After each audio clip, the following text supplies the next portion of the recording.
Good morning, everyone. My name is Gunja, and I come from a think tank which is known as WRI, World Resource Institute. So, World Resource Institute is a not-for-profit organization, and we are engaged with many center and state governments and work for policies in different segments. So, I'll start with basics of hydrogen, and as we all know that hydrogen is a colorless, odorless gas, and when it is produced from a process which is known as electrolysis, which is powered by the renewable source of energy, then we call it as a green hydrogen. Well, it has the highest energy density by weight, but it has a very less density. So, and another advantage which hydrogen is having is that when it is burned, it only produces water and oxygen as byproduct. Here we can see a complete hydrogen value chain where it starts from hydrogen production, storage and transportation, conversion, and finally the application.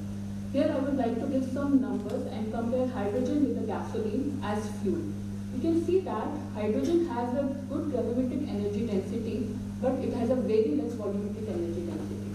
So by giving you an example, if we want to store 1 kg of hydrogen at NTP, then we need a total volume of 11 meter cubes, that is 11,000 liters. But at the same time, if we want to store 1 kg of gasoline, we only need 1.3 liters of storage tank. That's how the compressors comes into the picture.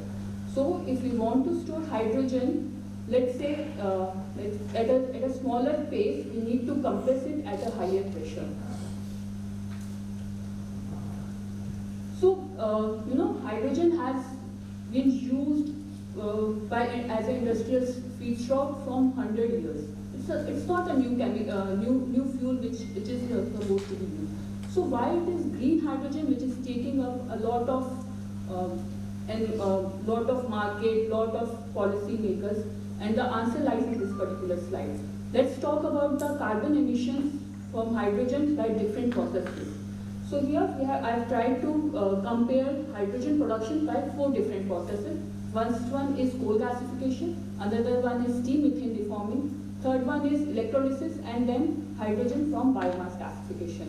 From here we can see clearly that the CO2 emissions, that is kilojoule CO2 emissions per gigajoule of hydrogen, there it is a lot from coal gasification and steam methane reforming. Even if we are doing 90% of carbon capture with steam methane reforming, then also CO2 emissions are huge. Whereas if we look at the green part, which is CO2 emissions from electrolysis, it is very less in comparison to other 3 methods. The biomass gasification also looks promising, but when we have biomass gasification with carbon capture and storage, then it is carbon negative. Also, I would like you to understand that there is a green horizontal line, which is a certify high bar. So certify high is a European which has put a hydrogen standard on which how they will call any hydrogen as a green hydrogen, and they have put a bar of 36.4 gigajoule of hydrogen, kg of CO2 equivalent per gigajoule of hydrogen. And we can see the hydrogen which is produced from electrolysis lies much lesser than this particular bar. So why green hydrogen? Because green hydrogen is an industrial feedstock. It has been used in fertilizers and refinery industry since ages. It is also used in iron and steel industry, and it is also used in making certain chemicals.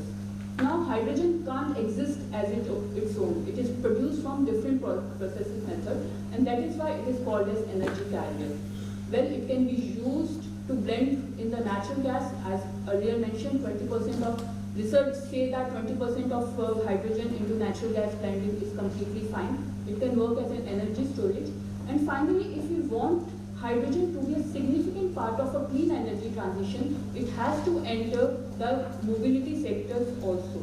Mobility sector and power generation sector also. So, these different hard to abate sectors, if hydrogen enters, we achieve a net zero target. So why we need green hydrogen? The first answer lies in energy and food security. Well, self-reliance of hydrogen production can significantly reduce India's energy and ammonia imports, which are very huge. Another one is decarbonization. Green hydrogen can catalyze more than 20% of reduction in CO2 emission. And finally, we have a significant export potential, which has already been talked about by many policymakers initially. So we have a huge, abundant renewable energy available, and because we have a comparable prices, or as a matter of fact, lowest prices globally, we can capture this market at a large scale and can become a huge export potential. Let's talk about certain numbers here.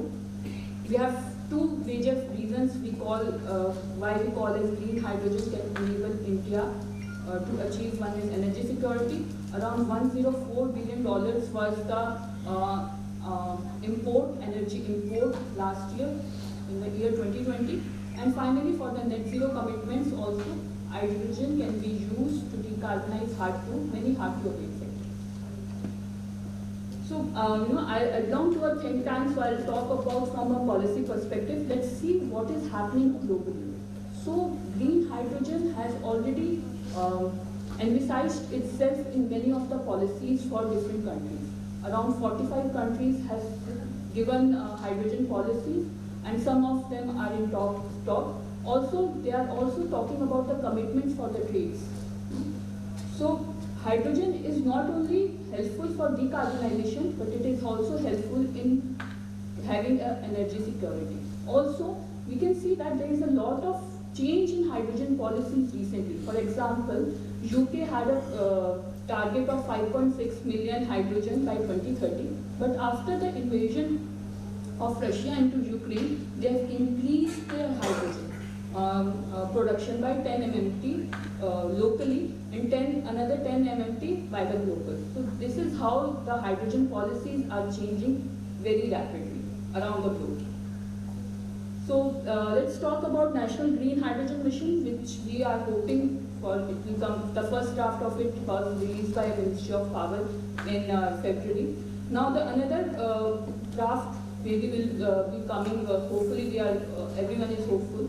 So it will about the demand and creation supply, and it will be about hydrogen, building an ecosystem for green hydrogen production and utilization. The key enablers for this mission will be around the infrastructure and supply chain, then regulations and standards, and then finally the R&D. Well, there was a question before that how we can see that how much, for let's say for producing 1 MMT of green hydrogen, what is the electrolyzer and RE capacity for this required? The answer lies in this particular slide. So when we do general calculation, as already told, we take 55 kilowatt hour per kg of hydrogen, and we normally take a electrolyzer of a capacity of 7 to 8 gigawatt and a RE capacity of 25 gigawatt. Well, there will be electricity requirement will be around 56 PU. The land requirement will be around 1.1 lakhs, and the water requirement will be around 10 billion kiloliters. We need the resource requirement for particularly project depends upon the end product. For example, we can make green ammonia and green methanol from green hydrogen. The scale of the production, then the location of the RE capacity, the type of the electrolyzer, alkaline, PEM and HTFE, and finally the water availability in the proximity. Well, if we talk about the mission objectives, it will revolve around green hydrogen to replace grey hydrogen in refinery and fertilizers, then manufacturing ecosystem for domestic green hydrogen production, global hub for green hydrogen production and export, green hydrogen blending in city gas distribution network, and progressively transition to low carbon steel, or we can say hard to abate sectors, utilization of this green hydrogen in hard to abate. So here we have tried to analyze, what areas in India could be a probable production hub, and we have identified some of the locations here. We have marked refineries, fertilizers, and natural gas distribution network, and suggested some of the hydrogen hubs here.